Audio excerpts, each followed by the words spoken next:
Halo, saya Imam Fahrudin. Saya ingin menyampaikan tentang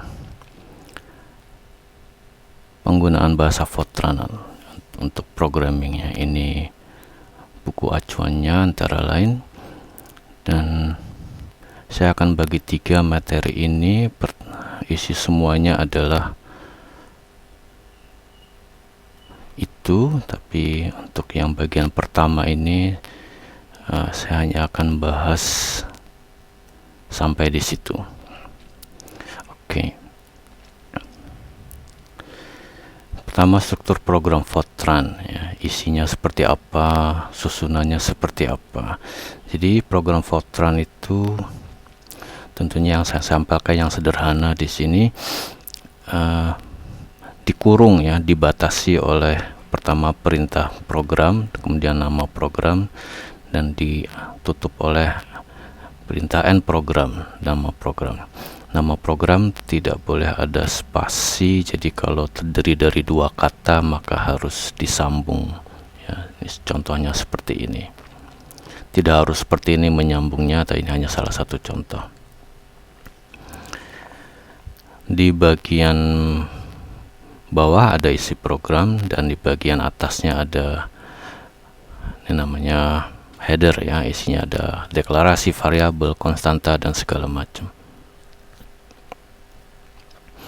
Isi program itu berisi ada perintah-perintah di sini yang program utama. Kemudian ada juga subprogram di bawahnya. Nah, antara perintah di bagian utama ini dengan subprogram diberi tanda oleh perintah contains, ya. Di bawah contains baru di sini ada subprogram. Lebih dari 1 bisa. Subprogram terdiri dari 2 macam atau 2 bentuk atau 2 jenis, yaitu subroutine dan function. Kita lihat sedikit contoh sambil belajar tentang hal-hal mengenai Fortran 9095, ya. Ini misalkan contoh isi program sederhana saja. Nah, ini bagian deklarasi di atas di awal program. Nah, di sini ada kata implicit none, ya. Dalam Fortran itu dia sudah men-set bahwa jika kita punya nama-nama variabel atau konstanta, itu jika misalkan huruf depannya i, maka berarti dia tipenya integer. Kalau depannya R, S atau yang lain itu tipenya real, ya. Jadi ketika kita memberi nama, kita harus mengingat itu. Tapi dengan kita berikan perintah implicit none, maka setting yang tadi itu semua menjadi tidak berlaku. Dengan demikian kita bebas memberi nama variabel, huruf depannya apa saja bebas, tidak terikat pada setting yang tadi, ya. Jadi ini kegunaannya perintah implicit none.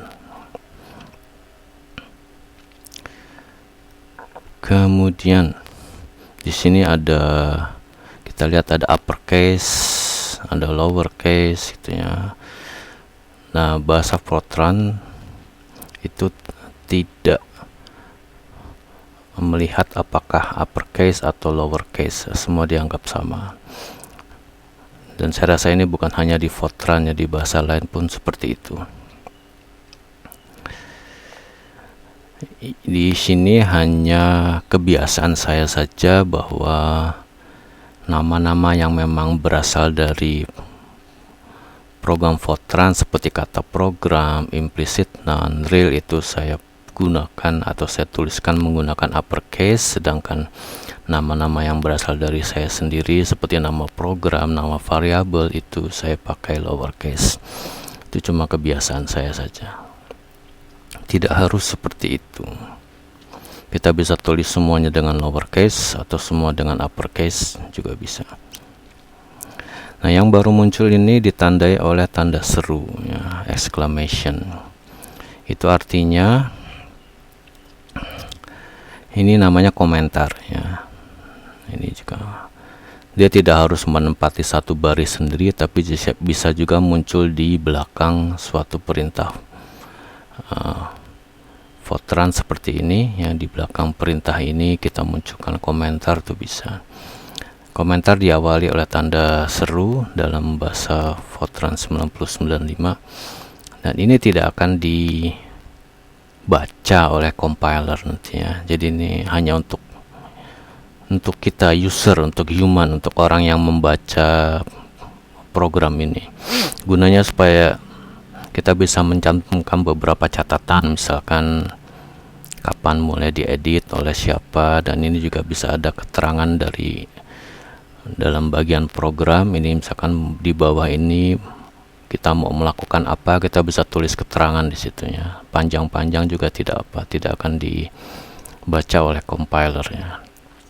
Dengan memberikan komentar, maka kita bisa memberi banyak keterangan dalam program sehingga memudahkan baik bagi kita sendiri ataupun orang lain memahami program ini ketika orang baca program ini.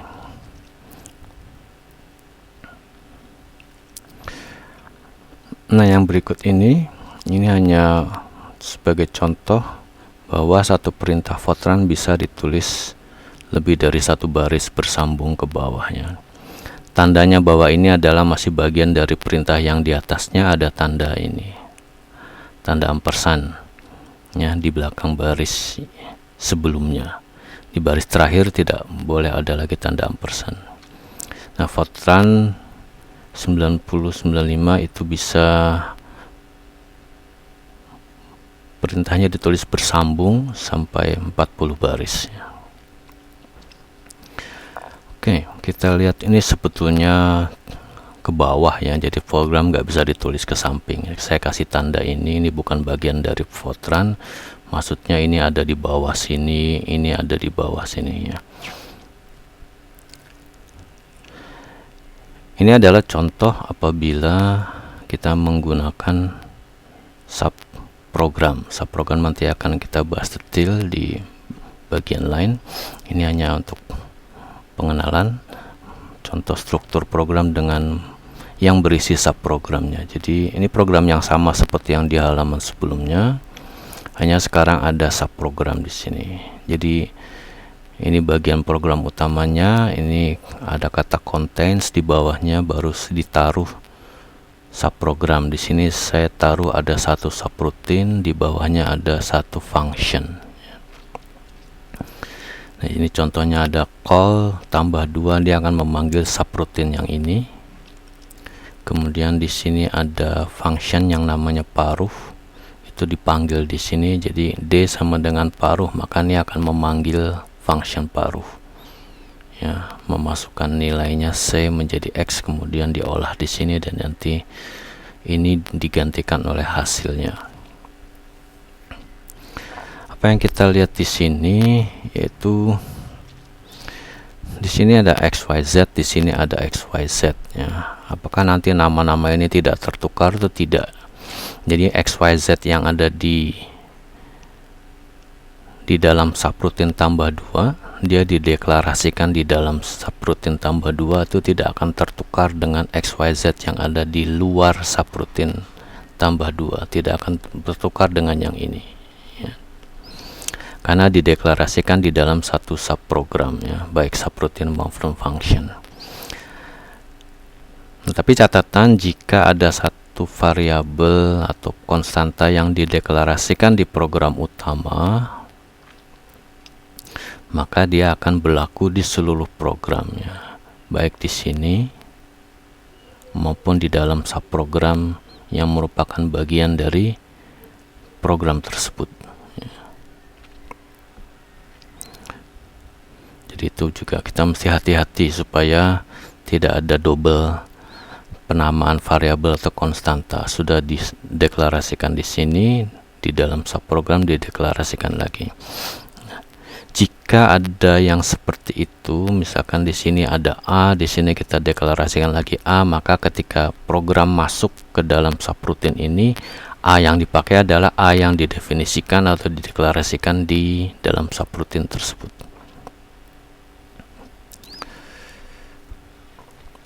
Ya, itu tentang struktur program Fortran-nya, susunannya, bagian-bagiannya seperti apa, untuk contoh program yang simple. Sekarang kita lihat tipe data. Nah, programming tidak lain adalah mengutak-atik data. Nah, data apa saja yang bisa diutak-atik itu dibagi dalam beberapa tipe. Ada yang intrinsik, bawaan dari bahasa programnya. Ada juga yang sifatnya derive. Kita bisa definisikan tipe data baru jika yang intrinsik kita rasakan kurang. Yang intrinsik ada tipe data integer, real, kompleks, karakter, logikal ya. Kompleks ini tidak lain adalah real, tapi dia selalu sepasang. Ada bagian real dan bagian imajiner. Ini contohnya integer, bilangan bulat, real, ada desimalnya seperti ini. Kompleks ini pasangan data bertipe real sesungguhnya. Ini komponen real, komponen imajiner, komponen real, komponen imajiner. Ada tanda kurung di situ. Karakter ini kita bisa nulis bebas seluruh karakter baik huruf maupun angka atau simbol lain. Dengan catatan diberi tanda petik ya. Tanda petik bisa ganda maupun tunggal. Logical itu hanya berisi dua nilai, benar atau salah. Tapi ekspresinya bisa lebih dari dua ya. Jadi kita bisa tuliskan langsung nilainya true, benar, atau salah, atau ekspresi seperti ini. Ini yang berarti nilainya adalah false. Nah, ini data yang diutak-atik itu butuh wadah. Wadahnya adalah konstanta dan variabel. Konstanta sesuai namanya, maka isinya tuh data yang disimpannya tidak berubah, konstan sepanjang di dalam program itu. Sedangkan variabel, isi atau data yang disimpannya bisa diubah-ubah. Jenis konstanta dan variabel ada scalar dan array, ada lagi yang pointer, nanti kita tidak akan bahas di sini. Scalar berarti data itu hanya terdiri dari satu komponennya, sementara array data itu bisa terdiri dari beberapa elemen. Ini sekedar contoh analoginya. Di fisika kita kenal ada massa itu scalar, ada kecepatan itu array ya. Karena punya lebih dari satu elemen. Variable pointer ini kita tidak akan bahas, dan pointer hanya ada untuk variabel, tidak ada untuk konstanta. Ini contoh deklarasi ya di bagian awal program atau subprogram. Jika ada keterangan parameter, maka ini adalah deklarasi konstanta. Jadi ini maksudnya bahwa kilo adalah konstanta yang tipenya integer dan isinya adalah 1000 ya, datanya. Dan ini integer, bukan 1000, sekian, itu nggak bisa karena kita deklarasikan sebagai integer. Mega adalah 1000 kali kilo. Nah, compiler membaca program itu dari atas ke bawah, dari kiri ke kanan. Jadi hal seperti ini bisa ya. Mega sama dengan 1000 kali kilo. Kilo sudah dikenal sebelumnya karena dia baca dari kiri ke kanan. Di sini bertemu dengan kilo. Ketika kilo dipakai di sini, itu sudah dikenal ya. Ini konstanta real ya, ditandai dengan desimal, bisa bentuknya desimal seperti ini atau bentuknya bentuk saintifiknya eksponensial. Ini konstanta kompleks, jadi Billy, ini maksud saya adalah bilangan imajiner. I itu adalah, ini salah satu perintah Fortran CMPLX, dia akan mengubah apa yang diberikan di sini menjadi bilangan atau data kompleks ya. Jadi Billy adalah komponen realnya 0, komponen imajinernya 1, berarti Billy sama dengan I ya, akar min 1.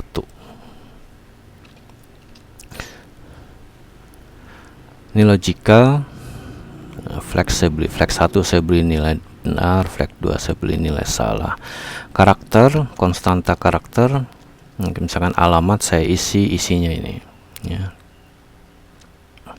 Tanda petiknya boleh tunggal boleh ganda, tapi jangan mix. Jika diawali oleh tunggal jangan ditutup oleh ganda, begitu juga sebaliknya.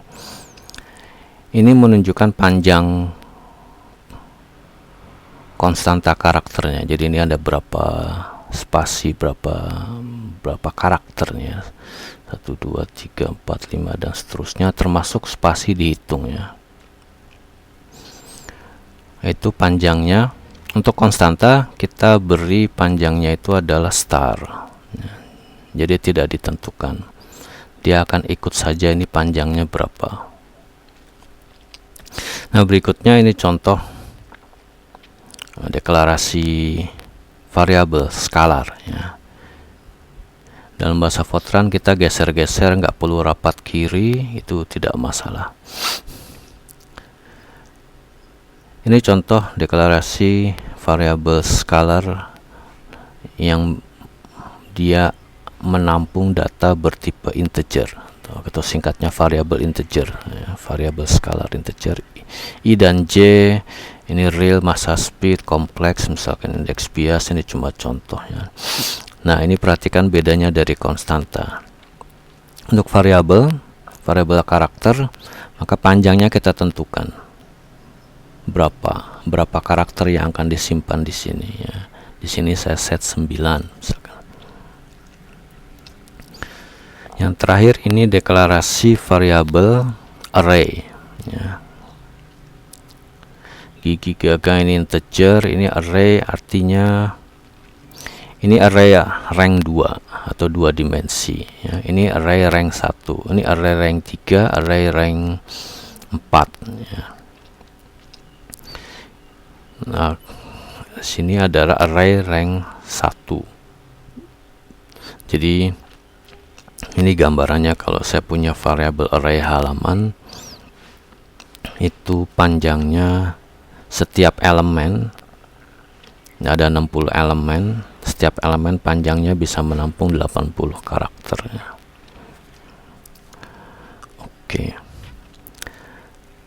Nah, perhatikan tentang array ya. Bagaimana prosesor akan membaca atau menulis data array ya.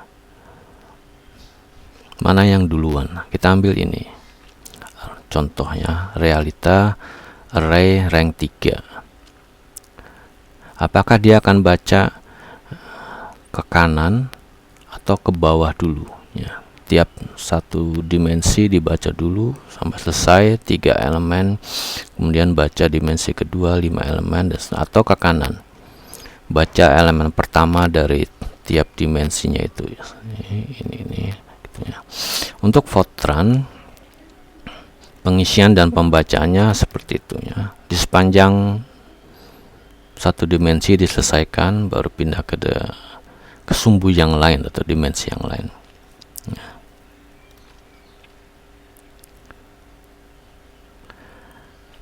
Nah, ini berbeda dari misalkan C atau juga bahasa Pascal. Itu dia bacanya akan komponen pertama di sumbu 1, komponen kedua di sumbu komponen pertama di sumbu 2, komponen pertama di sumbu 3. Jadi dia akan baca ke kanan gini ya. Seperti itu. Nah, mengetahui ini penting, nanti pengaruhnya ke dalam pengaruhnya pada kecepatan program. Kalau kita buat program sedemikian sehingga urutan pembacaannya akan sesuai dengan urutan penyimpanan dan pembacaan data array menurut Fortran, maka nanti komputer bacanya akan urut ya, tidak loncat-loncat, tidak ke sini. Kita menulis dalam Fortran tapi kita membacanya perintahnya seperti ini, maka nanti program loncat karena di sebelah data ini adalah data yang ini, bukan data yang ini. Jadi ketika kita perintahkan komputer membaca dari sini kemudian membaca data ini, maka dia loncat. Tapi kalau kita perintahkan komputer setelah membaca ini dia baca yang ini, maka ini dekat, ini di sebelahnya, jadi lebih cepat gitu ya.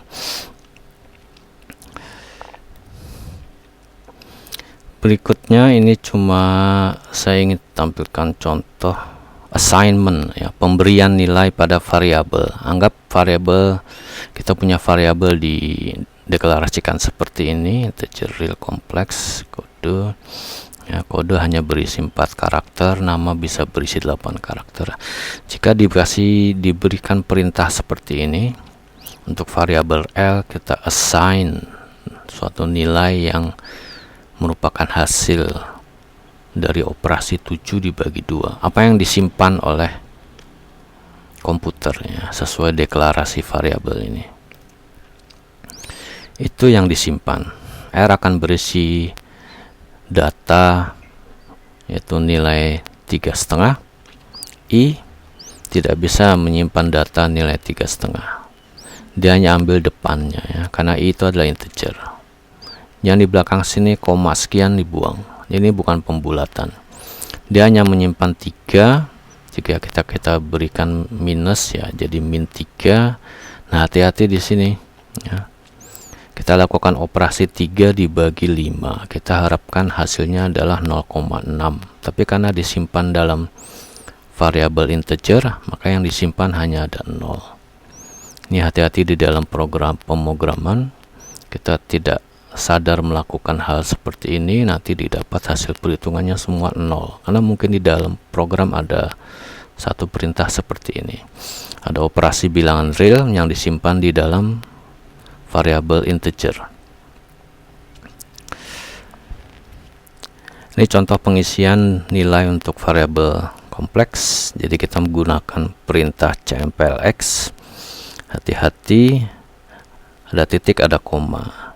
Ya, hasilnya apa? Yang pertama, ini dianggap satu nilai, ini 2,5. 2,5 ini diubah oleh perintah ini menjadi bilangan kompleks, maka 2,5-nya hanya mengisi komponen realnya, komponen imaginernya 0. Jadi jika yang kita maksud adalah saya ingin punya variabel nilai kompleks yang komponen realnya 2, komponen imaginernya 5, maka perintah ini keliru. Yang benar adalah kita harus beri koma di sini, bukan titik ya. Contohnya ini. Jika kita berikan 2,3, maka ini akan menjadi bilangan kompleks. 2 merupakan komponen realnya, 3 merupakan komponen imaginernya. Ini pengisian variabel karakter. Kode hanya bisa menampung 4. Jika diisi cuma 2, hasilnya seperti apa? Jika diisi lebih dari 4, hasilnya seperti apa? Ini yang disimpan oleh komputer. Jadi dia bisa menampung 4, tapi diisi hanya 2 karakter, maka disisakan 2 blank. Supaya terlihat saya kasih titik di sini ya. Tapi ini maksudnya adalah blank, kosong. Jika diisi lebih dari yang bisa dia tampung, maka hanya diambil yang pertama saja. 4 yang pertama di sini adalah ABCD, sisanya nggak disimpan. Nah, ini contoh pengisian nama yang bisa menampung 8 karakter. Anggaplah ini panjang sehingga saya tulis dalam perintah itu dalam 2 baris. Ini bisa ya. Jadi nama sama dengan dibuka oleh tanda petik ganda, diakhiri oleh tanda petik ganda. Saya isi 3 karakter pertama ABI, kemudian ini jangan ada spasi, langsung tanda ampersand. Pindah baris, tanda ampersand, ini boleh geser kiri atau geser kanan, sama saja. Tanpa spasi langsung disambung dengan data yang kita mau isikan ya, karakter keempat, 5, 6, 7, 8. Yang disimpan nanti adalah itu ya. Semua disambung.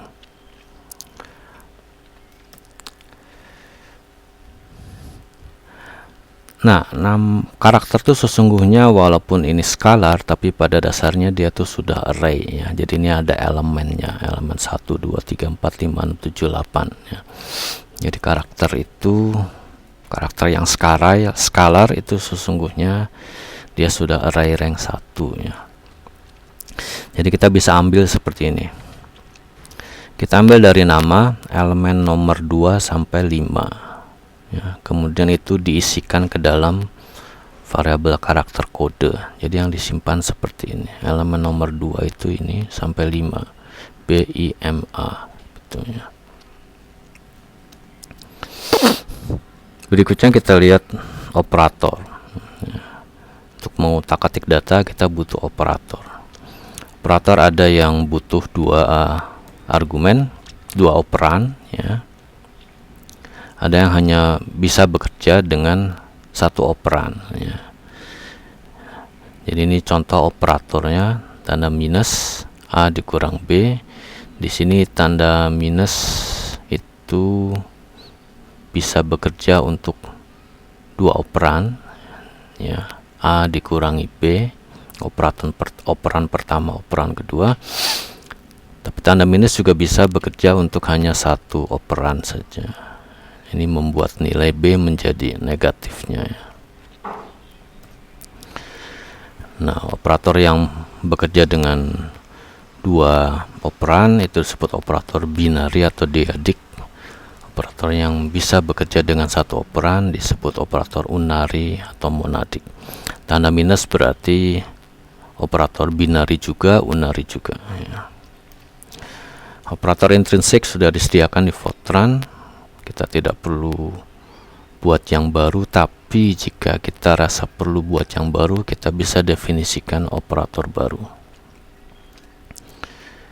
Kita lihat operator intrinsik selengkapnya yang diberikan di Fortran. Jadi operatornya, sifatnya, tipe operasinya seperti apa, tipe data operannya, tipe data hasilnya ya. Jadi saya tunjukkan langsung seperti itu. Ini ditulis seperti ini urutannya, bukan tanpa arti karena ada hierarki situ ya. Jadi ini hierarkinya paling tinggi. Ini operator pangkat. Ini hierarkinya paling rendah ya. Ini operator untuk operasi logical. Hierarki artinya dia akan dikerjakan dulu, lebih dulu ya. Jika pangkat, kemudian di sini ada operasi kali atau operasi tambah, maka pangkat akan dikerjakan dulu, lebih dulu. Nah, operasi yang pertama ini, yang 3 pertama ini itu operasi untuk keperluan numerik ya. Pangkat kali bagi tambah kurang. Yang ini perlu 2 operan. Yang ini bisa bekerja dengan 1 operan. Data yang di utak-atik itu bertipe integer, real, dan kompleks ya. Kemudian hasil operasinya juga berupa data yang bertipe integer, real, dan kompleks. Ini operator untuk karakter ya. Operannya karakter, hasilnya juga karakter. Sifatnya ini menggandeng, menjumlahkan, menggabungkan karakter. Berikutnya operator relasi, bisa ditulis dot, eki dot, artinya ekivalen, atau ditulis dengan tanda double sama dengan seperti ini. Nah, ini relasi ya. Jadi tipe data operannya bisa integer, real, dan kompleks. Untuk kompleks hanya bisa 2 ini, sama atau tidak sama. Bisa juga karakter hanya bisa ini, sama atau tidak ya. Jadi kita bisa buat relasi suatu karakter sama dengan karakter yang lain atau ya. Hasilnya tapi logikal ya. Jika kita bilang misalkan kita berikan karakter A sama dengan, kemudian di bawah di kanannya adalah karakter B, tentu ini false. Jadi hasilnya berupa logikal benar atau salah. Yang terakhir ini kelompok operator untuk semua operasi logikal. Jadi tipe data operannya juga logikal, tipe data hasil juga logikal. Ini not and or equivalent, not equivalent ya.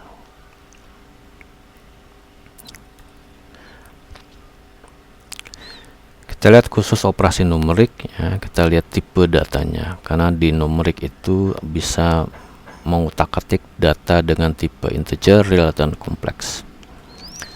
Jadi ini operator numerik, pangkat, kali, bagi, tambah, kurang ya.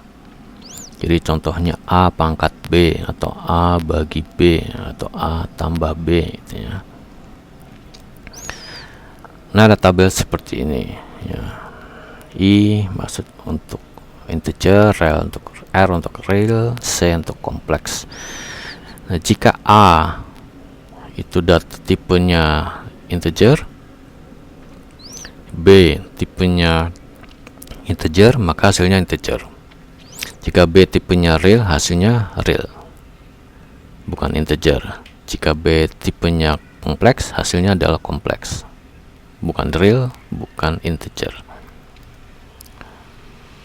Nah, jika A itu real, B-nya seperti ini, hasilnya adalah seperti yang paling kanan ya. Begitu juga. Ini untuk mudahnya mengingatnya, anggap saja ini integer paling lemah, real itu lebih kuat dari integer, C lebih kuat dari integer dan dari real. Jadi kalau ada jika ada operasi numerik seperti ini, maka tipe data hasil adalah sesuai dengan tipe yang tadi kita bilang saja, anggap saja lebih kuat gitu ya.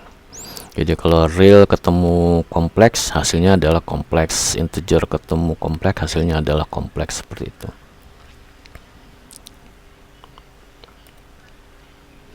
Kita lihat contoh operasi. Anggaplah kita punya variabel yang dideklarasikan seperti ini ya. Ya, ini contoh operasi seperti itu ya. Di sini ada penjumlahan dan ada kali. Jika tanpa tanda kurung, maka yang dikerjakan adalah minus K ditambah, ini dikerjakan dulu 2 kali C ya, sesuai hierarki yang sudah ditunjukkan di depan itu ya. Nah, karena saya ingin yang dikerjakan adalah penjumlahannya dulu, maka saya beri kurung di sini. Maka ini akan dikerjakan lebih dulu ya. Jadi dengan memberi kurung, kita tetapkan sendiri hierarkinya mana yang dikerjakan lebih dulu. Ini ada contoh I sama dengan I-nya sendiri dioperasikan, dikalikan 2. Nah, ini bagaimana mengaturnya si komputernya ya. Ada operasi melibatkan satu variabel, tapi disimpan di variabel itu sendiri. Sini juga ada contoh S sama dengan 2 pangkat S. Nah, apa yang ada di sebelah kanan tanda sama dengan itu semua menyimpan data lama.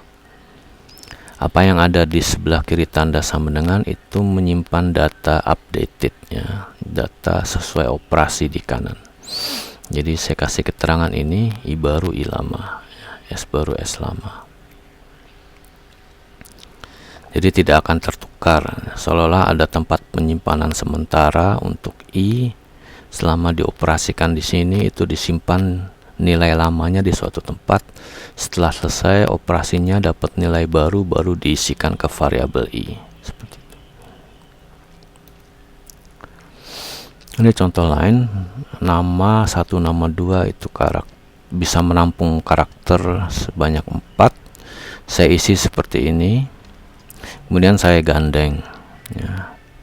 Disimpan di jalan nama bisa menyimpan 8 karakter, maka isi dari nama adalah ini, digandeng ya, disambung. Saya bisa ambil juga seputar-ketik seperti ini ya. Untuk nama 2 yang hanya bisa menyimpan 4 karakter, saya ambil elemen 1 sampai 3 dari nama, berarti SEN. Saya gandengkan dengan elemen ke-6 dari nama. Nah, ini karakter A. Kemudian sesuai dengan sifat seperti ini, yang di kanan adalah data lama, yang di kiri adalah data baru, saya bisa mengutak-atik nama dari dirinya sendiri. Jadi nanti nama berisi data baru diambil dari nama berisi data lama, saya ambil dari komponen 5 sampai 8, itu berarti PATI, digandingkan dengan ambil dari nama itu sendiri tapi komponen atau elemen 1 sampai 4 SENO. Hasilnya adalah seperti itu ya.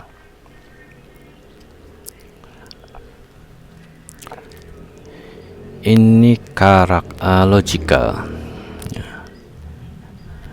Variabel logical BS isinya adalah 10 tidak sama dengan 2 kali 5. Nah, ini tentu salah ya, sehingga BS isinya nanti false. BS saya tulis lagi 0,4 lebih besar atau sama dengan 0, ini betul, true. Jadi saya gunakan operasi relasi di sini ya. Ini juga operasi relasi, ini semua operasi relasi. Cek itu isinya adalah nama tidak sama, nama sama dengan senopati. Ini false karena terakhir nama isinya adalah Patiseno. Seperti itu ya. Terakhir ini kelompok operasi yang logical, jadi BS sama dengan not check. Berarti jika cek isinya adalah false, maka sekarang BS not false, berarti dia true. Seperti itu ya.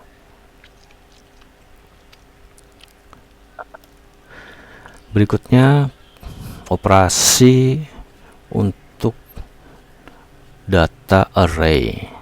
Anggaplah kita punya variabel array seperti ini dan ada satu skalar di situ S. Kita kerjakan operasi seperti ini. P sama dengan Q kali R dan seterusnya gitu ya. Ini komputer mengerjakannya sesungguhnya elemen per elemen, atau jadi dia mapping ya elemen-elemennya sehingga tidak salah. Jadi P elemen IJ itu akan di sebelah kanan ke ini juga sesuai Q elemen IJ, R elemen IJ dan seterusnya. Sesuai deklarasi ini ya, I-nya itu di dalam simbol ini saya beri nilainya adalah 1 sampai 10.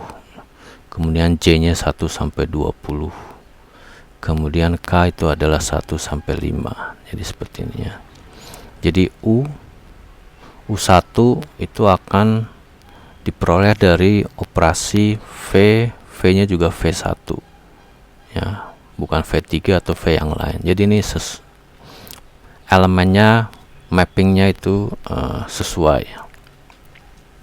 Bagaimana jika ada ini arrays, ini scalar, maka berarti semua elemen array ini diisi nilai yang sama, nilai si scalar ini ya. Ini juga begitu ya, elemen per elemennya itu sesuai. Kita bisa lakukan juga seperti ini. Ini kita operasikan array yang shape-nya berbeda ya.